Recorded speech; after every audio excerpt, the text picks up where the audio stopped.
Hannah, Elizabeth, and 13-year-old Emma Bocock are about to reach Boston Harbor. 3 refined English orphans, clutching their last pieces of Sheffield china, will march west to a Zion they still believe is paradise, where innocence meets blood and faith turns to steel. In the summer of 1857, Brigham Young is quietly buying every rifle and keg of powder that reaches the valley. Federal judges have already fled, their courtrooms abandoned. By the time the sisters reach the plains, the saints are preparing for a fight. Zion is no longer a refuge, it's a fortress, and plural marriage is no longer optional. For the new arrivals, it's a sacred duty. Welcome back to Zion's Fire, an American saga of pioneer hopes to polygamous knots, theocracy and resistance to federal troops riding straight into the powder keg. Join me, Debbie Pedersen, as we follow the Bocock sisters. This is episode 2, Marching on Zion. It's summer 1857. The Utah Territory sizzles under a relentless sun. In Salt Lake Valley, Brigham Young is no longer just a prophet, he's a warlord. While the Nauvoo Legion drills in the choking dust and farmers sharpen plows into weapons ready to defend Zion, Brigham orders the canyons rigged with boulders. His message to the approaching United States Army is simple: come and take Zion over our dead bodies. Because 2,500 troops are already marching west from Fort Leavenworth under direct orders from President James Buchanan to crush the Mormon rebellion and drag Brigham Young out of the governor's seat in chains if necessary. And somewhere on the Atlantic, 3 English sisters, Hannah, Elizabeth, and 13-year-old Emma Bocock, are sailing straight into the crossfire, still clutching their dreams. How far will Brigham's saints go to protect their desert kingdom? And what happens when 3 innocent girls step off the wagon into a holy war where a plural marriage is now the price of loyalty? News travels fast. July 24th, 1857. It's Pioneer Day. Big Cottonwood Canyon rings with fiddles, parades, and laughter. 10 years to the day since Brigham Young declared, "This is the place," claiming the basin to be Zion's home. 4 riders thunder in: Abraham Smoot, Porter Rockwell, and 2 others, coated head to foot in the plains dust. They have ridden 300 miles nonstop with one sentence that silences the celebration. Federal troops are coming, 2 battalions, and a new governor to replace Brigham. The music dies. Brigham climbs the platform. His voice cuts like a blade. "We have built Zion with blood and sweat. No Gentile army will tear it down. We have transgressed no law. But if they want war, let it begin here." The crowd roars. Utah is now on a war footing. Within days, the territory is transformed. Daniel H. Wells, commander of the Nauvoo Legion, orders every able-bodied man to arms, molding the saints into a defiant bulwark. Grain is hidden in adobe cellars. Cattle vanish into secret canyons. Echo Canyon, the main route for the federal troops to enter Utah, and the mountain passes are armed with rolling boulders and felled timber, ready to send crashing down on the advancing federal army. Brigham's blazing sermons stills the saints' nerves. They want our wives, our children, our lands. We stand or lose it all. And binding it all together, polygamy, the divine principle, no longer whispered. It is now the ultimate test of loyalty. Refuse a plural wife, and you may be refusing God when the bullets start flying. July 18th, 1857. Fort Leavenworth. Colonel Edmund Alexander, mocked as Old Granny for his caution, finally gets the expedition's main force, 1,800 men, moving. Hundreds of wagons and thousands of cattle and mules. From the first mile, it's misery. Summer rains turn the road to mud. Wagons sink to the hubs. Mules drop in the traces. And green recruits start deserting before the first week is out. The supply train alone stretches for miles and averages barely 10 miles a day when everything goes right, which it rarely does. By late August, they're only 300 miles out, reaching Fort Kearny in Nebraska territory. Grass is still abundant, the cattle fat, and rations are full. A steady diet of hardtack, salt pork, bacon, and coffee. The men already hate every bite of it.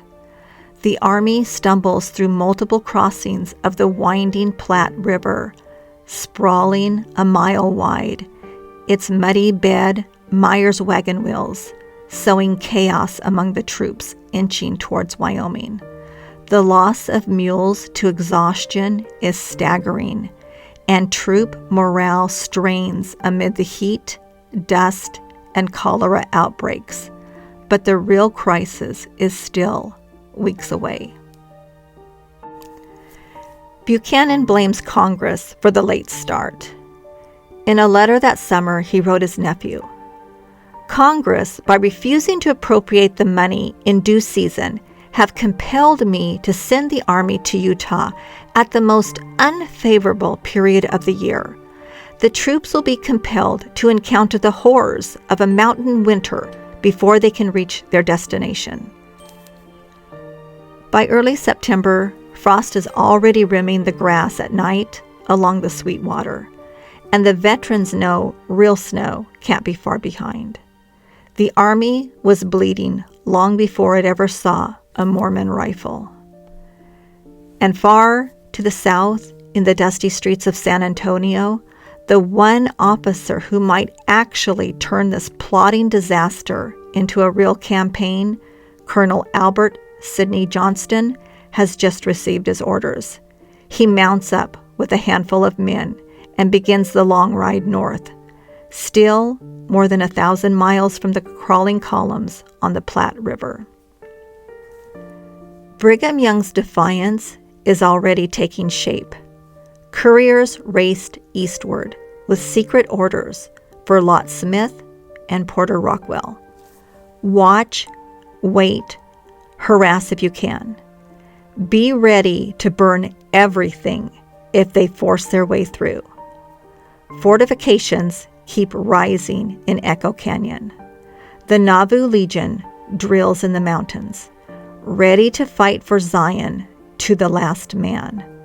The army has not seen a single Mormon rifle yet, but the saints have sworn they will never let the troops reach Salt Lake Valley alive. Distance, heat, and sickness are already doing the work Brigham prayed for, and the real resistance is still weeks away. And the Bocock sisters heading west are still a long way from learning that the Zion of their dreams is now a fortress under siege. The Sisters' Trek. As whispers of war ripple through Utah's valleys, the Bocock sisters are answering Zion's call. The George Washington slices the Atlantic for 23 brutal days. Waves slam the hull. Salt crusts their cloaks. Seasickness empties their stomachs until there's nothing left but prayer. Mormon elders pace the deck, urging, "Zion awaits, the Lord will guide us." April 20th, they enter Boston Harbor. The sisters stagger ashore on legs that forgot land exists. Dock workers spot the Mormon converts and jeer. "Off to share a husband, are ya?" Elizabeth pulls Emma close. "What's he mean, share a husband?" Emma whispers. "It's just rumors from an ignorant man. that's not God's way. Elizabeth soothingly strokes her sister's hair. Hannah's jaw sets. Boston's hate is louder than Sheffield's whispers. Babylon always mocks the faithful. By May, they reach Iowa City, 7 days and 1,000 miles of rattling trains behind them. For the next month, they camp at the Mormon outfitting post just outside of Iowa City, mingling with the other British converts. There, they purchase necessary supplies for the journey. Their toll gate money buys them a spot in the Jesse B. Martin Company, 50 wagons rolling west on June 1st. They won't be pulling handcarts. The plains punish them anyway. 25 miles a day under a sun that blisters English skin. Dust coats their throats. Rations shrink. Mud swallows wheels. Cattle vanish. Mosquitoes swarm in black clouds. Elizabeth will remember it this way. I walked the entire way from Iowa City to Salt Lake, across plains, mountains, sand ridges, wading rivers and water to my waist. Late summer rains bogged down the wagons, causing axles to snap and tip in the mud. Cattle stray. Hardships spark quarrels. One day, at the Loop Fork of the Platte, Elizabeth leads a cow across what looks like shallow water. Quicksand grabs her. She sinks to her chest, screaming, clutching the rope, refusing to let go of the animal or her life. Sheer terror and English stubbornness haul them both out. Mosquitoes are a constant companion. Endless swarms of attack. The sisters' skirts drag heavy with mud. Always mud. All truths the missionaries hid from them. Doubts gnaw. Was it reckless to drag Emma, now 14, across an ocean and continent? Emma trusts her sisters, fearing only separation from them. Hannah and Elizabeth are painfully unaware of their vulnerability. Then one dusk, a rider thunders past the wagons. Brother Musser, face sunburned raw, breathless. He announces the assassination of their apostle, Parley P. Pratt, murdered in Arkansas. The camp falls silent. Elizabeth, feeling the words like a stone in her stomach, whispers to Hannah, "The wickedness of this generation."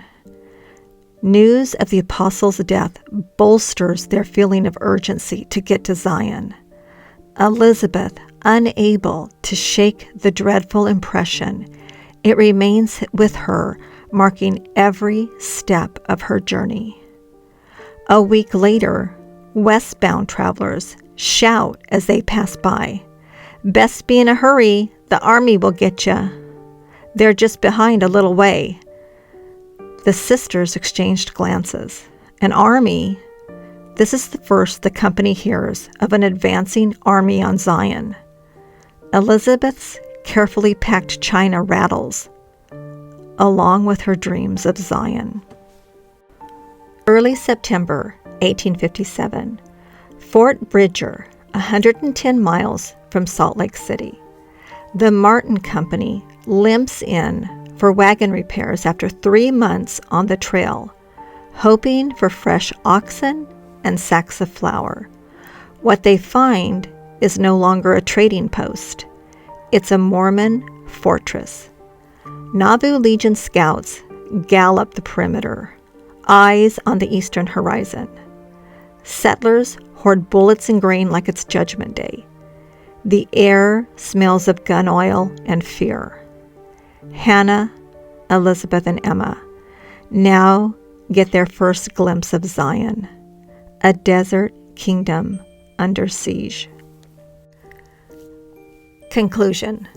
The United States Army, 2,500 men, 1/5 of the entire standing force, crawls across the plains like a wounded beast. Mules drop dead. Wagons sink in mud. Colonel Alexander's caution has earned him a new nickname among his own men, Old Granny. And still, no one has bothered to tell Brigham Young that a new governor is coming. Brigham does not wait for letters. He prepares for war. Canyons are rigged with boulders, ready to bury whole companies. Every spare sack of grain disappears into hidden cellars. Sermons thunder from the tabernacle Bowery. They come for our wives, our children, our Zion. We will give them nothing but smoke and graves. Meanwhile, 3 English sisters, Hannah, Elizabeth, and now 14-year-old Emma, are 100 miles out, wagons creaking, skirts caked in dust, still believing the worst part of the journey is behind them. They have no idea the city they are walking toward is already a fortress locking down in martial law. They have no idea plural marriage is no longer a choice. They have no idea the missionary who baptized them, Charles Law, is pulling a handcart just 1 day behind them, carrying the same fire in his eyes that will soon burn their lives to the ground. Innocence is almost out of road. This is Zion's Fire, Episode 2, Marching on Zion. Elizabeth is my husband's great-great-grandmother. The forge is hot. The hammer is about to fall. Post-show notes and a look at Episode 3 are coming right up. Don't move. Welcome to the post-show notes. Parley P. Pratt's murder, May 13th, 1857, Arkansas. He's one of the 12 apostles, and he's this very famous missionary for the church. He's basically been on a mission for 27 years. He's crossed the Atlantic 8 times. He's converted a whole congregation in Ohio. He's personally baptized between 6,000 and 10,000 people. And he writes the missionary tracts, what the missionaries say to people. And they've been very successful. Okay, so he has married Eleanor McLean. This is his 12th plural wife. Eleanor is not exactly divorced, but she is legally separated from her husband, Hector, who does beat her severely and has threatened her with her life. And they've been separated for about 2 years when she meets Parley P. Pratt and they get married. Okay, so Hector ends up stalking him and then shoots and stabs him to death. Okay, so the newspapers go wild over this. Mormon apostle murdered over a stolen wife. Parley P. Pratt, the Mormon apostle, killed in Arkansas while eloping with a married woman. Death of the Mormon apostle Pratt. He dies in adultery. Okay, so that's May and June in the national papers. So Brigham starts picking this stuff up. And starting on July 24th, Pioneer Day, he starts repeating these headlines. He kind of makes a compilation of them and starts repeating this in his sermons. An apostle of the Lord Jesus Christ, shot down like a dog for stealing another man's wife. So this just plays into everything that's going on right now. He's positioning it as the Gentiles are out to get us, and the troops are actually on their way. And the newspapers are making Hector seem like the hero. So this just really infuriates the Mormons. And also at the same time, you've got this Mormon Reformation that I have not talked about yet, but we will get to that next episode, where there is super ramped up obedience, surveillance of their own people, and polygamy. Okay, this stuff is all super ramped up during this Mormon Reformation. So this is why the murder of Parley P. Pratt is really such bad timing for everything that's going on, because it just plays into everything. And just as a side note, right after the murder, Hector does turn himself in at the nearest U.S. Army post. He is tried for the murder in July. The jury deliberates for just minutes when they set him free. And basically he dies 4 years later, drunk, alone, penniless. Those runaway federal officials.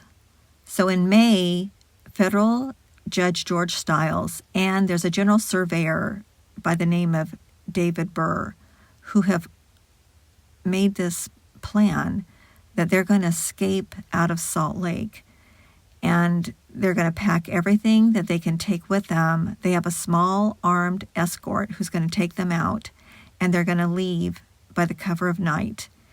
They're going to make their way up through the North Trail, and then they're going to head east as fast as they can. So they're racing back to inform Congress that Utah was in open rebellion. Then in September, on the 27th, this is about 2 weeks after the Meadow Mountains massacre, there's an Indian agent named Garland Hurt who's living in Spanish Fork and at an Indian farm. And so in the middle of September, Brigham Young has declared martial law and ordered all Gentiles to leave or be treated as enemies. So now you've got 75 Mormon cavalry coming to arrest Garland Hurt. And so he finds out about this, and so there's some Ute Indians that help him make his way south through the mountains, and then he goes 300 miles in 9 days until he reaches the army at South Pass. So he was the last of the federal officers to get out alive. Utah, and these guys had one message: Utah is no longer safe for anyone in a federal position who isn't Mormon. So all of this is just adding to the tension that's going on.